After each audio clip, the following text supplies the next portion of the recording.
your life. Bismillah, alhamdulillah, wassalatu wassalam ala mab'uth rahmatil lil alamin wa ala alihi wa sahbihi wa man tabi'ahum bi ihsanin ila yawmiddin. Allahumma alhimna rushdana wa fiqna bima tuhibbu wa tarda. Amma ba'd. Assalamu alaikum wa rahmatullah. Peace and blessings of the Almighty be upon you all. We've reached our fourth verse from the chapter of Yunus. In this particular chapter, we've covered a number of topics. We talked about the essence of the concept of a connection between the Almighty and the humankind, and that in this relationship and connection, there's a form of revelation, a level of communication, and in this communication, there's reason to ponder. Thereafter, within that connection and reflection, we also discussed the perspective that just like a book is to read, the universe around you is also something to read, in which it provides a reflection for the Almighty's existence. We now reach verse number 4. In this verse, we will be talking about a number of factors, but everything in the end, just like everything else, like Imam al-Shafi'i said, everything of the Quran eventually and or is directly or indirectly related to the concept, indeed, there is an Almighty, there is a Creator, and that this God is one and unique, subhanahu wa ta'ala. Anything and everything. And as such, whenever you ponder the verses, it's very important that you build a relationship directly within the context of the Quran. That the context of the Quran is that there is an Almighty, that He has not left humanity without some type of support and communication. That came in a form of messengership for which there is revelation. As a communication in a fashion and means and language that you and I can understand. إِلَيْهِ مَرْجِعُكُمْ جَمِيعًا وَعْدَ اللَّهِ حَقًّا. So this verse essentially is promising humanity an interesting promise. And that this promise essentially is that sooner or later, your destination will be a meeting with the Almighty. So it introduces to the reader that after your ponder and reflection of life, and realization, hopefully in positivity, that indeed there is an Almighty. The Almighty has not left you to clove about without purpose, and that sooner or later, the choices we make and the options we choose, the pathways we come about, our lifespan has an end. However, it is considered a transformable state. So you will move on to a new state for which is the meeting of the Almighty. So you will move to meet the Almighty sooner or later. So here it is. In this discussion, we look around life as a whole and we ask ourselves, if we were to look in the middle of a forest, we would find that trees seem to be disproportionately placed at random. Okay? What if we were to say that in this forest you come across a platform or land base that is very much unique? There are flowers, there is cut grass, there are fruits, there's a sense of a fence, and you can see that there is influence in this garden for which it's been influenced differently than the surrounding environment that people are in. Similarly, if you were to open a deck of cards, the possibility within a deck of cards to reach any form of order is in the billions, okay, almost in the billions. That means the random base and concoctions and approaches you can set up in a deck of cards is almost limitless.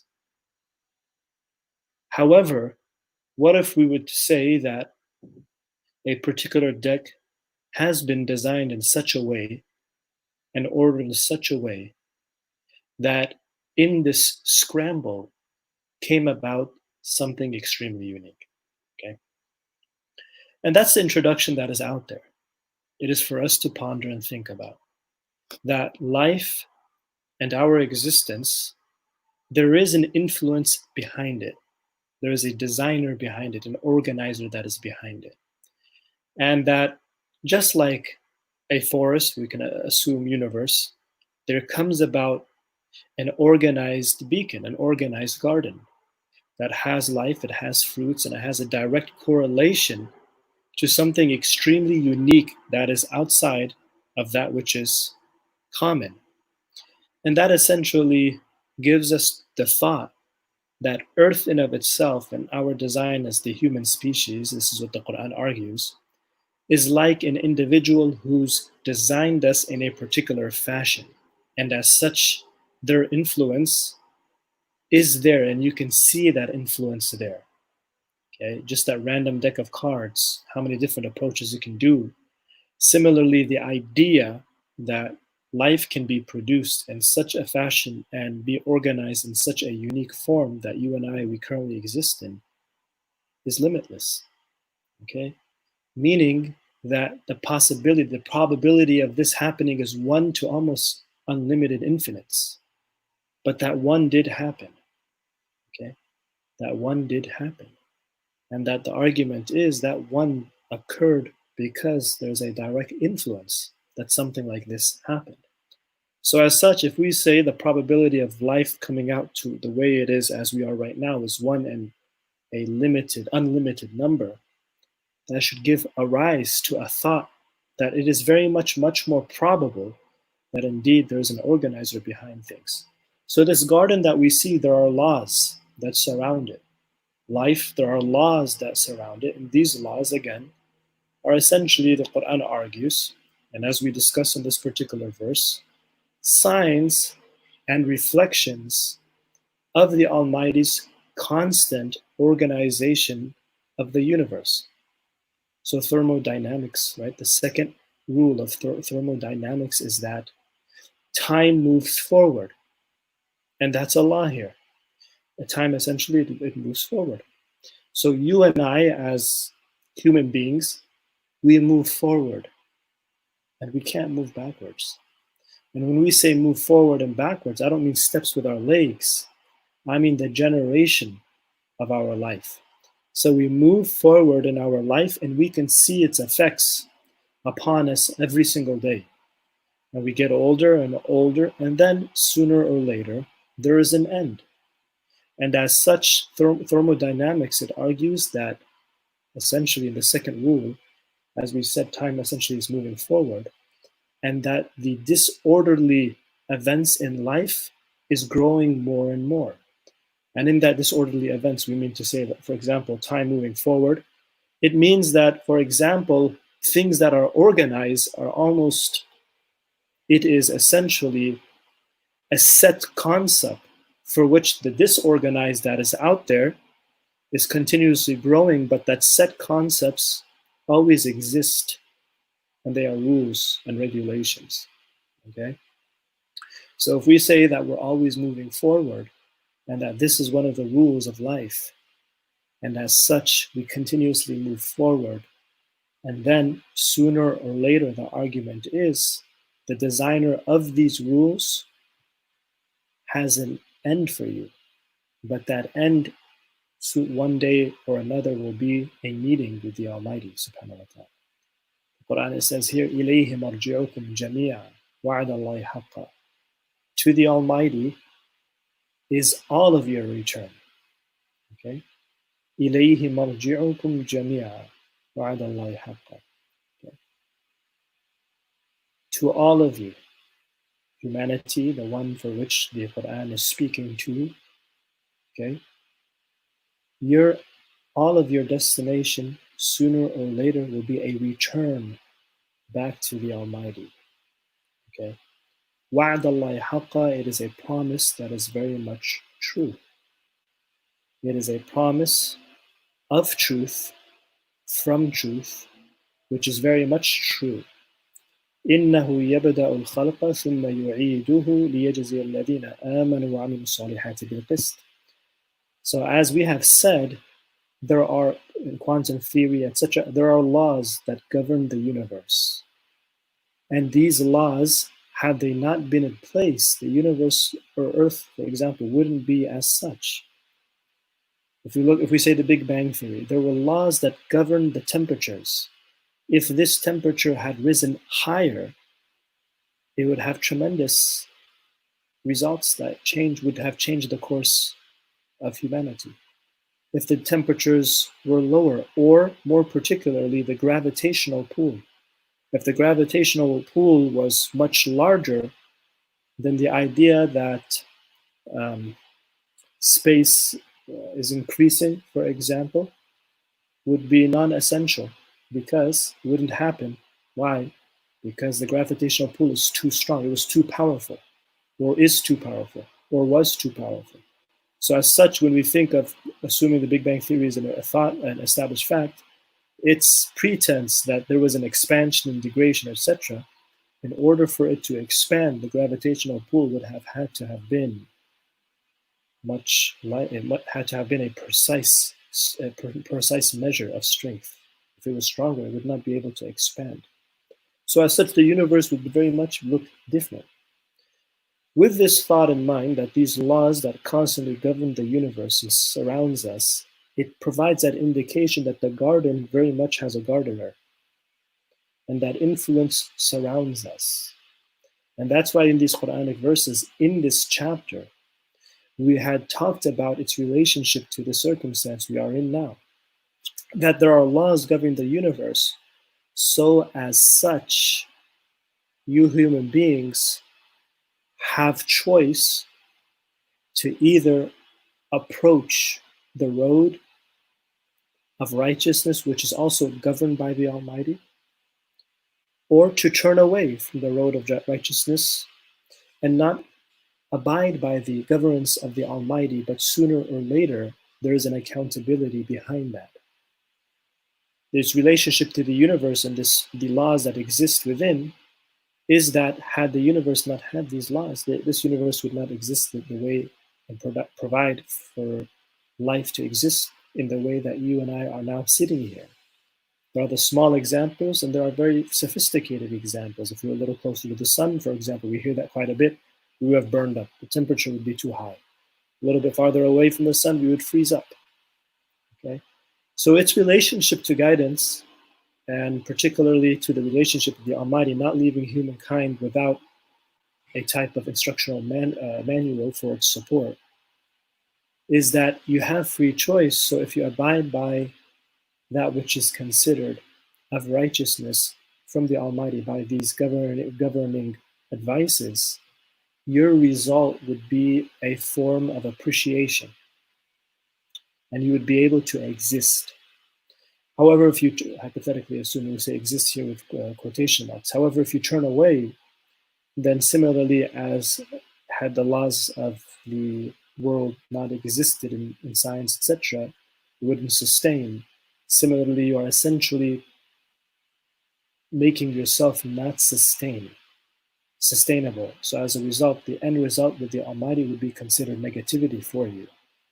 So life has laws within it, and our choices, the Quranic verse here is introducing to us, is that there is responsibility to your existence. إِلَيْهِ مَرْجِعُكُمْ جَمِيعًا وَعْدَ اللَّهِ حَقًّا.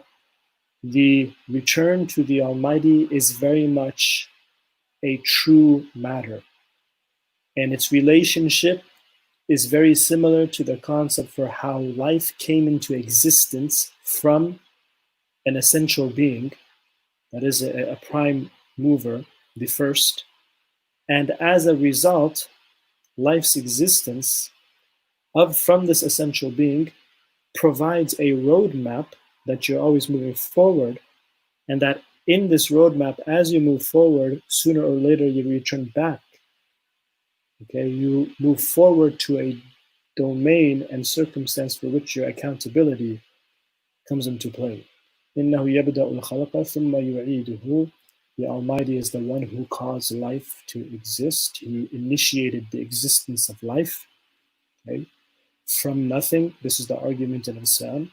The Almighty created from nothing, being it was, whereas humankind, we are able to design and manufacture from something that is already created, something that is already existent within the earth, for example. إِنَّهُ يَبْدَأُ الْخَلْقَ ثُمَّ يُعِيدُهُ لِيَجْزِيَ الَّذِينَ آمَنُوا الصَّالِحَاتِ بِالْقِسْطِ. He starts life, he had started life, and he starts life, ثُمَّ يُعِيدُهُ, and he will also bring about life again. And its relationship to the Quranic narrative is supported by a number of observational arguments. One of them is the plant system, the vegetational system, that in winter plants die, spring brings about, life comes back to life. It goes by a time period. Winter comes back again, it passes away, but there's still life to it, though we think it looks dead. We think it's non-existent.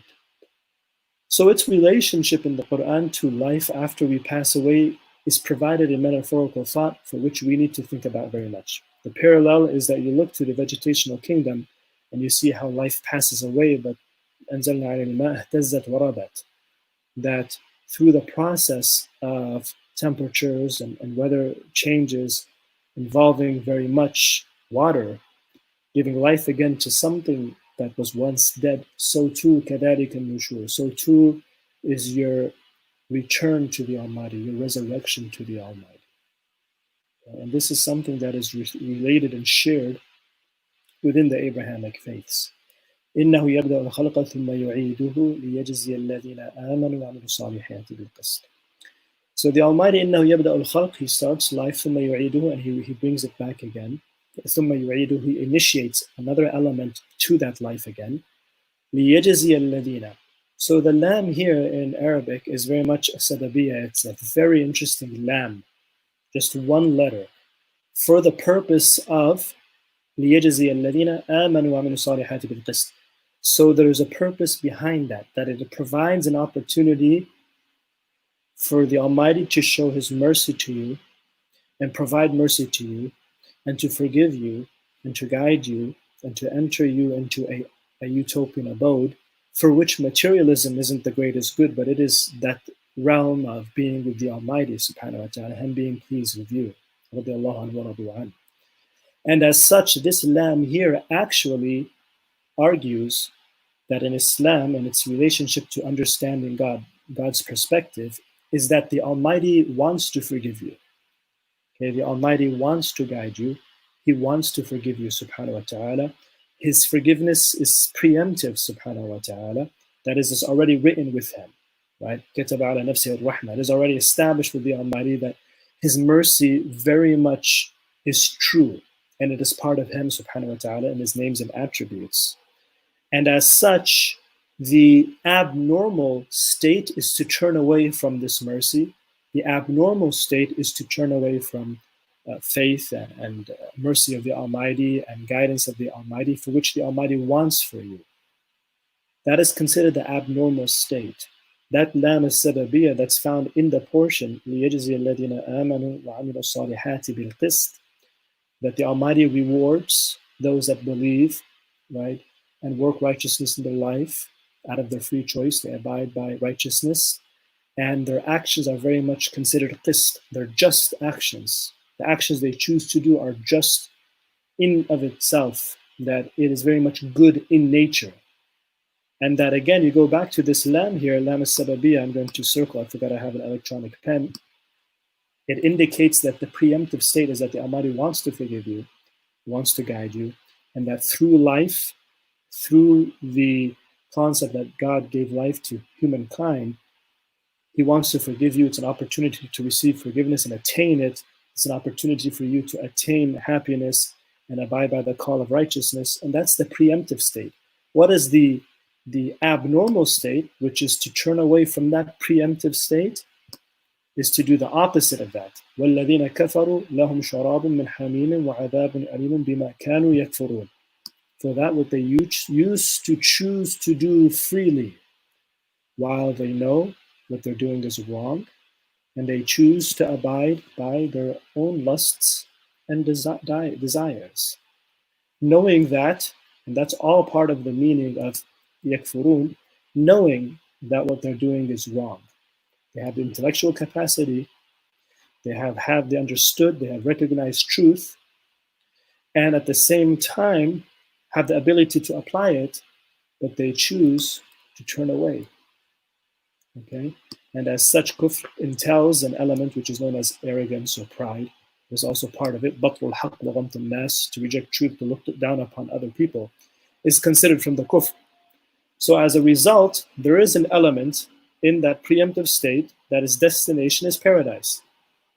On the opposite spectrum, there is something in the Abrahamic faiths, which is very much shared in Islamic theology, of something known as hamim, extreme heat, right, and adhab,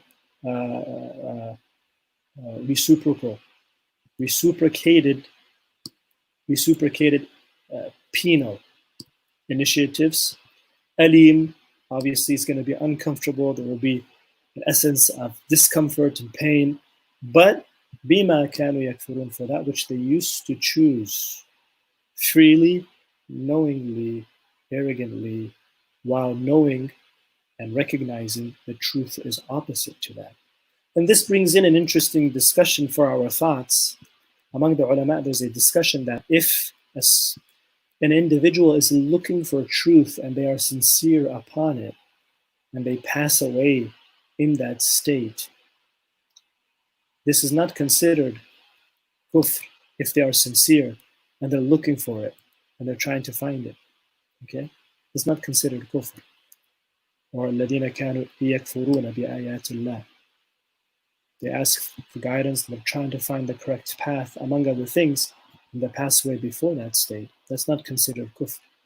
Just remember this thing. Also, a discussion for our thought is that what if someone hears of Islam and they think Islam is like Allah is a moon god? Ignorantly, not arrogantly. Okay? They actually, this is what reaches them. They're like, I don't want to, why would I worship a moon, for example, or the sun god or something of this nature?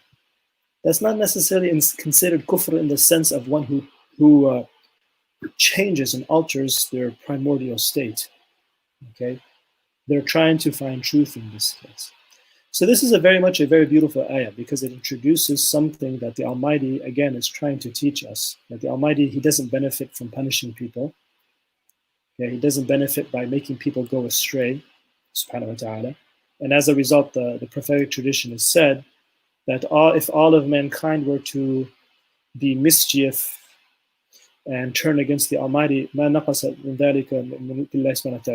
would not have reduced the ability and dominion and uniqueness of the Almighty in any little thing. And similarly, on the opposite spectrum, the Almighty doesn't benefit essentially by the righteousness people do, because the Islamic theology concept of God is that the Almighty is already uniquely good. Inna Allah tayyib. He already has that preemptive state, subhanahu wa ta'ala. So again, we go back to this, and this is a very important thing, that the preemptive message the Almighty is giving is that لِيَجْزِيَ الَّذِينَ صَالِحَاتِ بِالْقِسْطِ. The Almighty wants to forgive people. He wants people to do goodness. وَمَا يُرِيدُ بِعِبَادِ الْكُفْرِ. He doesn't want people to do kufr. He doesn't want people to abide by those paths. What's important is that you understand that there is free choice, and that this free choice beneath the realm of the Almighty, of course governed by divine decree, is up to you to go about and try to find. The result of it is a place of reward and uniqueness and essentially happiness, which Aristotle, among other philosophers, they argue happiness is what essentially every human being is trying to find. The Almighty knows the best, subhanahu wa ta'ala. Enjoy your evening, brothers and sisters. Until next week, subhanahu wa ta'ala. Assalamu alaikum wa rahmatullahi wa barakatuh.